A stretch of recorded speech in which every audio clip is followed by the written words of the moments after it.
For much of the 20th century, corporal punishment was an accepted part of everyday discipline in many Scottish schools. While the frequency and severity varied considerably from one school to another, one practice that many former pupils remembered was the whole-class belting. Rather than punishing only those directly responsible for an incident, some teachers disciplined every pupil in the classroom, regardless of individual guilt. This collective form of punishment was most commonly used when a teacher briefly left the classroom.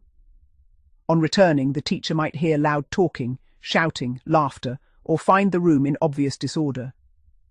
If no pupil admitted responsibility or identified those involved, the teacher sometimes decided that the entire class would share the consequences. The reasoning was simple. If the guilty would not come forward, and the rest of the class chose to remain silent, then everyone would be held accountable. Although this approach was widely accepted at the time, even many teachers privately recognized that it was rarely fair. It was highly unlikely that every child in the room had taken part in the disruption. Some pupils may have remained quietly in their seats throughout the incident, while others may have tried unsuccessfully to calm their classmates. Nevertheless, collective punishment was viewed by some members of staff as an effective way of reinforcing discipline and discouraging pupils from protecting those responsible. How whole-class beltings were carried out. The procedure itself varied according to the teacher's preferred method. In many classrooms, pupils were called to the front, a row at a time. Each child would step forward, hold out their hands, receive the allotted number of strokes with the tawse, and quietly return to their seat. The next row would then follow until every member of the class had been punished. Other teachers preferred a quicker approach. Instead of calling pupils forward, they walked between the rows of desks while pupils remained seated. Each child held out their hand as the teacher passed, receiving the prescribed strokes before the teacher moved on to the next desk. This method reduced disruption and enabled an experienced teacher to complete the punishment remarkably quickly. The implement almost universally used was the Lochgelly tawse, a heavy, split-leather strap designed specifically for school discipline. The punishment was almost always administered across the outstretched palm or palms. 1 or 2 strokes were the most common penalty during a whole-class belting, although accounts from former pupils indicate that in more serious circumstances, some teachers administered 3 or 4 strokes, and on rare occasions, as many as 6. With class sizes, commonly ranging between 20 and 35 pupils, carrying out such a punishment represented a significant task. Yet teachers who regularly used the tawse often became extremely proficient. If pupils cooperated by stepping forward promptly and presenting their hands without hesitation, a row of 6 children could be disciplined in well under a minute. Much of the time was actually spent moving pupils into position rather than delivering the strokes themselves. More than just classroom noise. Although classroom disorder was the most common reason for a whole-class belting, it was far from the only one. Teachers sometimes resorted to collective punishment when they believed that the class had performed poorly as a group or had failed to meet expected standards. Among the reasons recorded by former pupils were persistent talking or general disruption during lessons, excessive noise while the teacher was temporarily absent, a refusal by those responsible for misconduct to admit their actions, poor results in class tests that reflected badly on the teacher's expectations, failure by large numbers of pupils to bring textbooks, exercise books, or completed homework, unsatisfactory behaviour during assemblies or singing lessons, particularly when pupils failed to sing together or deliberately disrupted music classes, general laziness or lack of effort, where the teacher believed the entire class shared responsibility. In these situations, the punishment was intended not only to address the immediate problem, but also to encourage pupils to police one another's behaviour in future. Maintaining authority. To understand why some teachers relied upon collective punishment, it is necessary to appreciate the culture that existed within Scottish schools at the time.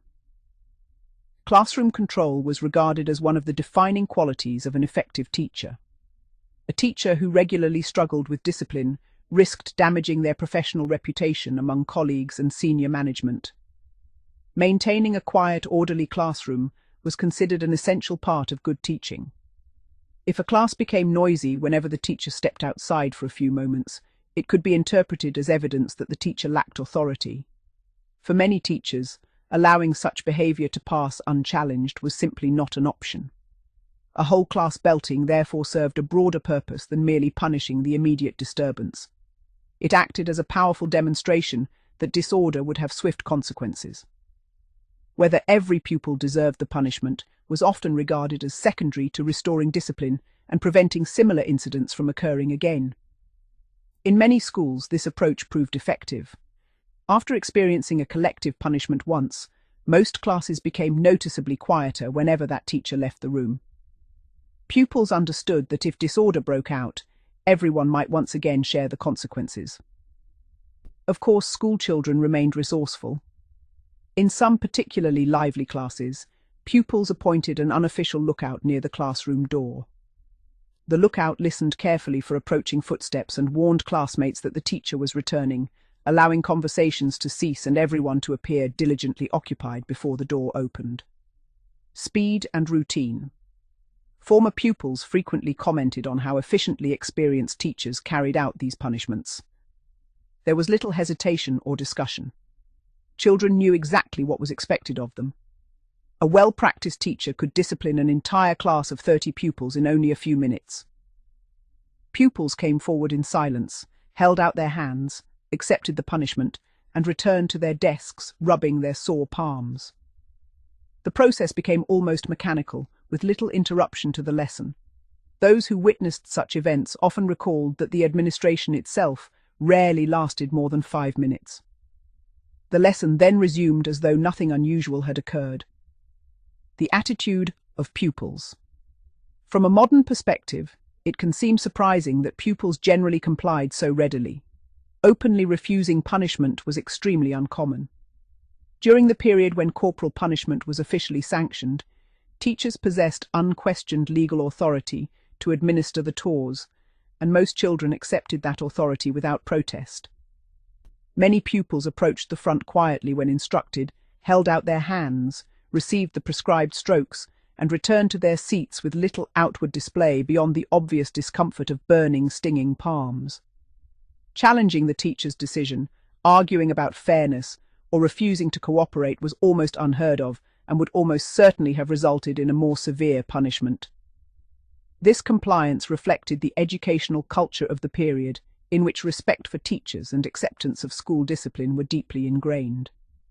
Whether pupils agreed with the punishment or believed it to be just was often considered irrelevant. Obedience was expected, and most children complied without question. Today, whole-class corporal punishment is widely regarded as both unjust and ineffective because it punished innocent pupils alongside the guilty.